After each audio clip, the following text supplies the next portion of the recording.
अहिल्यानगर जिल्ह्यातील पशुसंवर्धन विभाग अकोले यांच्या वतीने आयोजित करण्यात आलेल्या युवा दूध उत्पादक मार्गदर्शन कार्यक्रमाला अकोले तालुक्यातील ब्रीडर आणि दूध उद्योजकांनी उत्स्फूर्त प्रतिसाद दिला. आधुनिक दुग्ध व्यवसाय, पशुपालनातील नवीन तंत्रज्ञान आणि व्यवसायातील यशस्वी संधी याविषयी सविस्तर मार्गदर्शन या कार्यक्रमात करण्यात आले. कार्यक्रमाला जिल्हा उपायुक्त माननीय डॉक्टर उमेश पाटील, रावसाहेब वाघचौरे, चेअरमन अमृतसागर दूध संघ, दयानंद वैद्य, संचालक अमृतसागर दूध संघ, प्रवीण धुमाळ, माजी संचालक अमृतसागर दूध संघ, सौ वैष्णवी धुमाळ, संचालक अमृतसागर दूध संघ, एमडी दादासाहेब सावंत, डॉक्टर अविनाश कानवडे आणि सदस्य, जिल्हा नियोजन समिती अहिल्यानगर यांची प्रमुख उपस्थिती होती. या डॉक्टर सचिन रहाणे यांनी उपस्थित दूध उत्पादकांना दुग्ध व्यवसायातील बारकावे, आधुनिक तंत्रज्ञानाचा प्रभावी वापर, पशूंचे आरोग्य व्यवस्थापन, उत्पादन वाढ आणि आर्थिक नियोजन याविषयी सखोल मार्गदर्शन केले. त्यांच्या मार्गदर्शनामुळे युवा दूध उत्पादकांना व्यवसाय अधिक सक्षम आणि आधुनिक पद्धतीनं करण्यासाठी नवी दिशा मिळाली आहे. कार्यक्रमात प्रगतशील दूध उद्योजक प्रमोद टाके आणि बाबासाहेब पवार श्रीरामपूर यांनी आपल्या यशस्वी अनुभवांची मांडणी करून उपस्थितांना प्रेरणा दिली आहे. या कार्यक्रमात doctor Atul Patne, doctor Ashok Dhindale, doctor Balasaheb Waghchaure, संपूर्ण पशुसंवर्धन विभाग अकोले तसेच कळस कृषी व डेअरी प्रदर्शन यांचे विशेष सहकार्य लाभले. यावेळी कळस कृषी प्रदर्शनमध्ये सलग 4 वर्ष प्रथम क्रमांक येणाऱ्या युवा उद्योजक प्रवीण धुमाळ यांच्या अद्ययावत गोठ्याला भेट दिली व शेतकऱ्यांना मार्गदर्शन केले. चारा व्यवस्थापन, स्वच्छ दूध संकलन आणि जिओ टॅग यांचं महत्त्व समजावून सांगितलंय. प्रवीण धुमाळ यांचे सर्व शेतकऱ्यांनी कौतुक केले व त्यांचे अनुकरण करावे असे जिल्हा उपायुक्त डॉक्टर उमेश पाटील यांनी सांगितले आहे. अकोले पंचायत समिती आणि जिल्हा परिषद अहिल्यानगर यांच्या मार्फत पशुपालक ते पशु उद्योजक ही एक कार्यशाळा आयोजित केली होती आणि त्या कार्यशाळेचाच एक भाग म्हणून आज जे चांगले पशु उद्योजक आहेत, ज्यांचे ऑलरेडी डेअरी फार्म चांगले सेट झाले, ते दाखवण्याचा पण डायरेक्ट प्रॅक्टिकल एक्सपिरियन्स शेतकऱ्यांना मिळावा म्हणून आपण आता ही व्हिजिट करतोय. आता आपण आहोत धुमाळ पाटील यांच्या गोठ्यावर. प्रवीणजी, आता आपण आपल्या गोठ्यावर आहोत. आपले टोटल सगळे जनावर किती आहे? 100 जनावर. ओके. आणि कालवडींचं काय संगोपन आहे आता? कालवडी माझ्याकडं जणल्यापासून तर गाभण म्हणजे जणेपर्यंत सगळ्या कालवडी वेगवेगळे कप्पे केलेले. कप्पे केले म्हणजे वयानुसार तुम्ही त्यांचं ग्रुपिंग करून नियोजन करतो. आता जर आपण इकडे जर कालवडी बघितल्या, यांचा आपण बॉडी कंडिशन स्कोर बघू शकतो, अतिशय उत्तम आहे. 4.5च्या आसपास बॉडी कंडिशन स्कोर आहे. म्हणजे यांची जोमानी वाढ होते असं आपल्याला दिसून येतं. आणि इकडे मागे छोट्या कालवडी 3 महिन्यापर्यंत, या 3 महिन्या पुढच्या 3च महिन्याचे. हा. आणि मग आपण त्याच्या पुढचा असं वेगवेगळ्या कप्प्यात ठेवून यांनी आपल्या कालवडींचं संगोपन केलेलं आहे. कालवडींना मिनरल मिक्सरचं मीठ म्हणजे कालवडींमध्ये एक नॅचरली चाटण्याची सवय असते, तर त्यामध्ये त्या एकमेकीला चाटतात, कान चाटतात किंवा हे टाळण्यासाठी त्यांनी सांगितलं नमकचे जे मोठे मोठे खडे आहेत ते ठेवलेले, जेणेकरून ते त्यांची चाटण्याची जी सवय, त्यांची ती जी हे ते भागण्यासाठी त्यांनी हे सोय केलेली आहे. अशा पद्धतीने बघू शकतो अतिशय उत्तम यांची वाढ झालेली आहे. सांगितलं नमक काय माहितीये का, बेसिकली जे जुन्या काळात समुद्र एकदम आटल्यामुळे आणि जे ज्वालामुखीमध्ये जे काही जुने समुद्र होते ते आटले आणि त्याच्यावर माती पडली किंवा तिथं नवीनच पर्वत तयार झाला, तेव्हा जे समुद्राचं पाणी जे जमिनीखाली गेलं ते तिथं आटून त्यातले उष्णतेमुळे पाणी निघून गेलं आणि सगळे क्षार जमा होऊन हे सांदा नमकचे खडे तयार होतात. आणि याच्यात मग फायदा काय, नॉर्मल मिठात आहे ना आपण फक्त सोडियम क्लोराईड आहे, पण हे याच्यात काय झालं, मातीत आणि जे काय आहे ते सगळंच त्याच्यात आहे. म्हणजे वेगवेगळे मिनरल होते ते पण त्याच्यात येतात, म्हणजे याच्यामुळे याला थोडा कलर वेगळा येतो, पिंकिश येतो.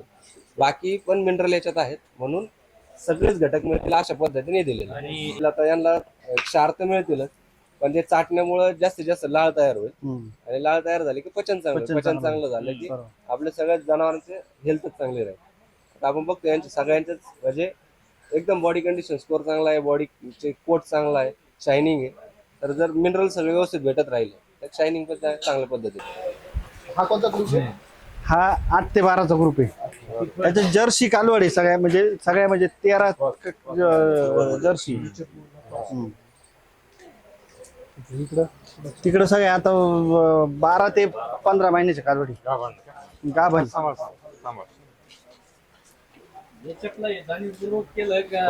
नाही जाणीवपूर्वक केलं, क्रॉस केलं. सर आता ती पॉलिसी बंद होती ना? झाली बंद, पण आपल्याला दूध काढायचं ना आपल्या गोठ्यात. मी झाल्यापासून एक सुद्धा कालोड विकेल नाही. जेवढे झाले ते सगळे इथं झाले. हा सेन्सर आहे चालू आहे. नाही नाही, या 2-3 गायांना आहे, इकडे सगळ्यांना मॉनिटरिंग. इकडे आहे ज्या भरल्या ना, ज्यांना भरल्या सगळ्यांना सेंटर. आता हे सगळे भरले डॉक्टर आपण.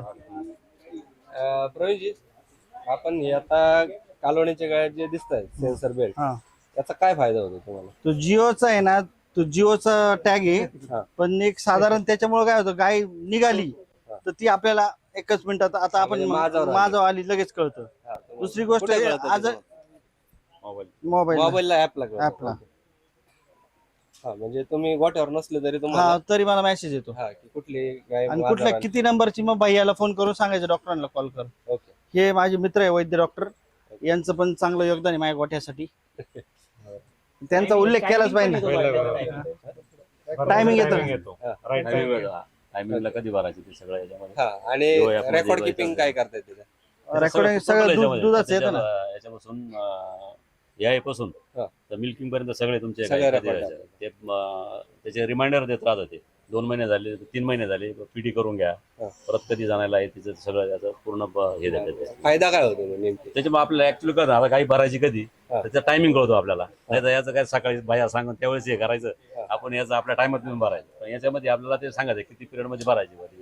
21 तास 18 ते 21 तास तो टायमिंग देतात, ते ग्रीन सिग्नल देतात, तेवढ्या याच्यामध्ये त्या पिरियड मध्ये भरायची. आणि त्याच्यामध्ये कन्सेप्शन रेट चांगला भेटला आपल्याला. हे कामाला आता चालू एवढे सगळे जण आहेत, तुम्ही AI करतात, हे ब्रीडिंग वर काम करताय, तर तुम्ही काय काळजी AI करण्याच्या दरम्यान या फार्मवर आल्यावरती घेता? आम्ही पूर्ण त्याचं फाईंग पासून म्हणजे कंटेनर मधून स्ट्रॉचं एकर पासून तर आपण त्याचं ABS हे वापरतो, WWS वापरले, CRVच्या हा, अशा 3 याचे आपण इथं ब्रिडिंगचे हे केलेले. आणि पूर्ण इनब्रिडिंग होऊ नये म्हणून पूर्ण त्याचा पहिल्यापासून डाटा ठेवलेला आहे. इथं आल्यापासून, गोठा आल्यापासून याचा पूर्ण डाटा ठेवल्यामुळं आता गाई जवळजवळ 35 लिटर पहिल्यावर कालवड 35 लिटरपर्यंत याच्यामध्ये 35+ याच्यामध्ये सगळ्या याच्यामध्ये 40 पर्यंत काय गेल्या, पण सरासरी 35 याच्यामध्ये सरासरी बसलेले गायांच्या आता कालवड. सिमेंट्सची काळजी कशी घेता तुम्ही तुमच्या याच्यापासून तर गायपर्यंत येतात? गाय आता आम्ही कंटेनर आहे ना. कंटेनर मधून हे करतो, आपल्या जेव्हा संघातून स्ट्रॉ भेटतं आम्हाला, आम्ही इथे येऊन त्याचं फाईंग करून आम्ही हे करतो. एवढा कमी वेळामध्ये जेवढं हे करता येईल एवढ्या ह्याच्यात करतो. आता जो टॅग आल्यामुळं तर आम्हाला तो प्रॉब्लेमच राहिला नाही. आता कधी भरायचे हा प्रॉब्लेम राहिला नाही आमचा. तर बरेचदा शेतकऱ्यांना म्हणणं असं आहे का तुम्ही हे सेन्सर टाकून घ्या, सेन्सर बेल्ट टाकून घ्या असे. ते आता नक्की साहेब रिपीटचं प्रमाण बरंच कमी झालेलं आहे. फक्त काही मिनरल डिफिशियन्सीमुळे असं तेवढं, किंवा आमच्या याच्यामुळे जे लेट व्हायचं किंवा शेतकरी लेट सांगायचा, याच्यामुळे तो प्रॉब्लेम याच्यामुळे राहत नाही. तो नॉर्मल शेतकरी आणि या गोठ्यावरच्या प्रॅक्टिस नियोजनात तुम्ही जेव्हा येता जाता साधारण काय बदल वाटतो इथं? साधारण यायचं जनरल हे 40-45% कन्स्ट्रक्शन रेट राहतो. पण आता यांच्या याच्यामुळे जवळ 70-75 पर्यंत रेट गेलेला आहे. आता हे टाकून अजून वर्ष झालं नाही आपल्याला. नाही, 4 महिने झाले. तर पण मग चांगला आम्हाला त्याचा हे भेटला, रिझल्ट भेटला. शासनाच्या दवाखान्यामार्फत पण आपण त्यांना शॉर्ट म्हणजे उपलब्ध करून दिल्या त्या. पुढे या ना. जे आपल्याकडं ABS पाठीमागं ब्रूट आलं होतं, परत आता सध्या ABS स्नोमॅन पण आलं होतं. तर याचा देखील यांनी चांगला आपल्या गोठ्यावर चांगला हे करून घेतलेला आहे आणि चांगलं त्यांना रिझल्ट म्हणजे कन्सेप्शन रेट पण आपल्याला चांगला मिळालेला आहे. नाही, डॉक्टरांनी ज्या गाय मारल्या त्या आणि आमचे बी डॉक्टर घरचे सगळे काही अडचण नाही, सगळं व्यवस्थित राहिले गाभण. सर याच्यामध्ये सर, अजून काय? सगळ्यात महत्वाचं म्हणजे सेन्सर बेल्टचा फायदा हा आहे का गायची जे सगळी क्रिया चालती ते रुमेनवर चालते. रोमेनो चालते बरोबर. रुमेन किती इम्पॉर्टंट आहे हे ह्या सेन्सरवरून कळतं. कारण गायीना जर आहे ना 550-600 मिनिटं जर रवंत केला तर ती 20 लिटर दूध देते. आणि तिनं जर 400 जर मिनिटं रुमेन केला रवंत केला तर ती दूध 15 लिटर देते. म्हणजे हा जो फरक पडतो हे कळण्यासाठी त्याला सेन्सरची गरज आहे. अन्यथा काय होतं या गोष्टी कळत नाही. म्हणून शेतकऱ्यांनी ना ही सेन्सर वापरली पाहिजे. अकोले तालुक्यासाठी फार आनंदाची गोष्ट आहे की पशुसंवर्धन विभाग अहिल्यानगर चे आयुक्त प्रत्यक्ष शेतकऱ्यांच्या भेटीला आले आणि प्रत्यक्ष शेतकऱ्यांच्या भेटीला येऊन फक्त मार्गदर्शन न करता प्रत्यक्ष प्रवीणजी धुमाळ आमचे ब्रिडर दूध उद्योजक आहेत, यांच्या गोठ्यावरती येऊन प्रत्यक्ष कसं नियोजन चालतं, ब्रिडिंगवरती काम कसं चालतं, वेगवेगळे गोठ्याचे विभागणी कशी केलेली आहे, मिल्किंग पार्लर कशा पद्धतीने चालतं, कालवड संगोपन कसं करतं, याचं सर्व पद्धतीने ग्राउंडवरती येऊन साहेबांनी माहिती घेतली. आपण साहेबांकडून हे जाणून घेऊ की आज या कार्यक्रमाच्या निमित्ताने साहेबांना काय वाटतंय आणि त्यांच्या भावना आपण समजून घेऊ. अकोले तालुक्यातील कळस कृषी प्रदर्शन चे संयोजक श्रीयुत सागरजी वागचौरे सर, तसेच त्यांचे सहकारी आणि पशुसंवर्धन विभाग अकोले डॉक्टर पाटणे आणि त्यांची डॉक्टर दिंदळे यांची टीम, या दोघांच्या सहकार्याने आपण पशुसंवर्धन विभागातर्फे जे आपल्या नवीन योजना सध्या सुरुवात होत आहे, मुख्यमंत्री ग्रामीण पशुधन उद्योजकता योजना, त्या संदर्भात चांगले प्रामाणिक पशुपालक या योजनेत सहभागी व्हावे, त्या अनुषंगाने आपण एक कार्यशाळा पंचायत समिती अकोले येथे आयोजित केली होती. आणि कार्यशाळेला अतिशय उत्स्फूर्त असा प्रतिसाद लाभला. कारण याचं कारण मला असं आढळून येतं की या भागामध्ये जी अकोले पंचकृषीमध्ये, कळस पंचकृषीमध्ये जी सजगता निर्माण झाली आहे दुग्ध व्यवसायाच्या बाबत, ती कळस कृषी प्रदर्शनाच्या माध्यमातून सागरजी आणि त्यांना सहकार्य करणारी त्यांची टीम आणि पशुसंवर्धन विभागाचे अधिकारी कर्मचारी यांच्या संयुक्त प्रयत्नाने हे वातावरण इथे अतिशय उद्योजकतेकडे घेऊन जाणारं वातावरण तयार झालेलं आहे. आणि दुर्मिळ असं हे वातावरण आपल्याला इथे मिळालेलं आहे. तर त्या दरम्यान आपण साधारणपणे 300-350 पशुपालकांना प्रशिक्षण दिलं, योजनेची माहिती पण दिली.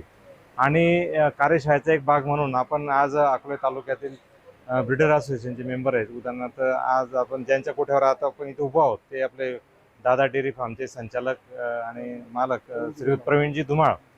तर यांचा गोठा बघितल्यानंतर, आणि मलाच नाही तर माझ्यासोबत जे आपले कार्यशाळेत उपस्थित सगळे उदयोन्मुख दुग्ध व्यावसायिक आहेत किंवा जे आता करत आहेत, तर त्यांच्या दृष्टिकोनात एक निश्चित असा पॉझिटिव्ह फरक पडलेला आहे. आपण एक्सटेन्शन ॲक्टिव्हिटी म्हणतो, सीइंग इज बिलिव्हिंग असं म्हटलं जातं. तर आज त्यांच्या प्रत्यक्ष गोठ्यावर भेट दिल्यानंतर आदर्श गोठा कसा असावा, नंतर कालवडींचं संगोपन वयानुरूप किंवा उत्पादकतेनुसार त्यांचं कसं करावं, गाभण गायींचं संगोपन कसं करावं, त्यांना गाभण करताना कुठल्या प्रकारचे वळू, कुठल्या प्रकारचं वीर्य वापरलं गेलं पाहिजे, आणि आपल्याला जास्तीत जास्त उत्पादन आपल्याला आपले व्यवस्थापन सुधारून हे मिळालं पाहिजे, अशा दृष्टीने त्यांचा गोठा बघून अतिशय आनंद वाटला. आणि निश्चितच एक मनातून एक अशी ऊर्जा पण त्यांच्या माध्यमातून आम्हाला सगळ्यांना मिळालेली आहे. आणि मला वैयक्तिक देखील मिळाली की आपण निश्चित शासनाच्या मदतीने असली तर खूपच छान, परंतु समजा जरी नसली तरी देखील एक चांगला प्रामाणिक पशुपालक कसा उद्योजक बनू शकतो याचं मूर्तिमंत उदाहरण म्हणजे आपले प्रवीणजी धुमाळ आहेत. आणि त्यांच्या माध्यमातून आता आज इथे मसाजर आपल्या मागे मसाजरचं पण सोय त्यांनी केली आहे. पाठीमागे जे मिल्क पार्लर आहेत तर ते देखील अतिशय निर्जंतुक पद्धतीचे राहतील याची पुरेपूर काळजी त्यांनी घेतली आहे. आणि आपल्याला आजच्या घडीला जे अपेक्षित आहे की दुधातला बॅक्टेरियल काउंट, मायक्रोबियल काउंट कमीत कमी असावा आणि त्याची सुरुवात शेतकऱ्याच्या गोठ्यावरून व्हावी, तर त्यासाठी अतिशय आदर्श असा गोठा आपला प्रवीण धुमाळजी यांचा आहे. तर त्यांचं मी निश्चित विभागाच्या वतीने आणि आमच्या पशुसंवर्धन विभागाच्या वतीने तसंच सागर भाऊंच्या वतीने देखील त्यांचं अभिनंदन करतो आणि त्यांच्या प्रयत्नांना यापुढे शुभेच्छा लाभतील असं सुयश व्यक्त करतो. धन्यवाद. आता नवीन उत्पादकांना काय आवडतं? या निमित्ताने नवीन जे उदयोन्मुख दुग्ध व्यावसायिक आहेत तर त्यांना माझं सांगणं राहील की आता आपण बघितलं की प्रवीण भाऊंचे आपण सायलेजचे बंकर्स बघितले किंवा मग त्यांचं गोठ्याचं व्यवस्थापन, गोठ्याचे रचना बघितली, तर हे आधी आपल्याला दुग्ध व्यवसाय सुरू करण्यापूर्वी करून घ्यावे लागेल. म्हणजे साधारणपणे असं आहे की दुग्ध व्यवसाय सुरू करताना 60 ते 65% खर्च आहारावरच खर्च होतो आणि तो मुख्यतः तोच खर्च असतो. तर त्याचं व्यवस्थापन आपलं असणं आवश्यक आहे. आपल्याकडे शेती असेल तर फारच उत्तम, परंतु शेती जर नसेल तर मग बाहेरून बाजारातून चारा विकत घेऊन तर त्याचं नियोजन आपल्याला करणं असेल, त्याच्यामध्ये मुरगा असू द्या, कोरडा चारा असू द्या, संतुलित पशु आहार असू द्या, आणि तो केवळ असून उपयोग नाही तर तो योग्य पद्धतीच्या उत्पादकतेनुसार म्हणजे दुधाचं उत्पादन कमी जास्तनुसार आणि त्यांच्या वयाच्या याच्यानुसार तो गायींना खाऊ घातला गेला पाहिजे. आणि एकूणच व्यवस्थापन जे आहे आजाराचं असेल, त्यांचं माझाचं नियमन जे असेल तर ते जर आपण व्यवस्थित सांभाळलं, आपल्याला असं अपेक्षित आहे आधुनिक दुग्ध व्यवसायामध्ये की एक गाय वर्षातून साधारणपणे 10 महिने दूध दिलं गेलं पाहिजे आणि 2 महिने ती म्हणजे दुधाविना राहिली पाहिजे, म्हणजे ड्राय पिरियड ज्याला म्हटलं जातं. तर मग आपला दुग्ध व्यवसाय हा फायदेशीर होऊ शकतो. आणि या अशा बाबींकडे जर लक्ष दिलं तर निश्चित आपल्याला फायदा होतो. आणि त्याचं मूर्तिमंत उदाहरण मगाशी मी सांगितल्याप्रमाणेच प्रवीणजी धुमाळ यांचं आहे. तर त्यांच्याकडून आपण प्रेरणा घेऊन नवीन उद्योजक जे तयार होतील तर त्यांनी निश्चित त्यांच्यापासून प्रेरणा घ्यावी. आणि त्यासोबत आज आपण कार्यशाळेच्या दरम्यान आपले जे वक्ते होते डॉक्टर सचिन राणे, आज जे जुन्नरहून ते आज वेळात वेळ काढून इथे उपस्थित होते. नंतर आपल्या विभागाचे डॉक्टर पाटणे सहाय्यक आयुक्त असतील, सागर भाऊंचा स्वतःचा त्यांचा अनुभव, ते बऱ्याच गोठ्यांवर स्वतः वैयक्तिक भेट देतात आणि त्यांना जे वेगवेगळ्या पशुपालकांमार्फत हितगुजमार्फत त्यांना जे अनुभव आले ते, अधिक आपले डॉक्टर धिंदळे असतील, या सगळ्यांचं एक अनुभवाचा परिपाक, त्यांचा ज्ञानाचा परिपाक आज आपण कार्यशाळेत घेतला. आणि निश्चितच उपस्थित जे पशुपालक होते त्यांच्या एक मनामध्ये एक वेगळी प्रकारची उर्मी या माध्यमातून निर्माण झाली असं जाणवतं.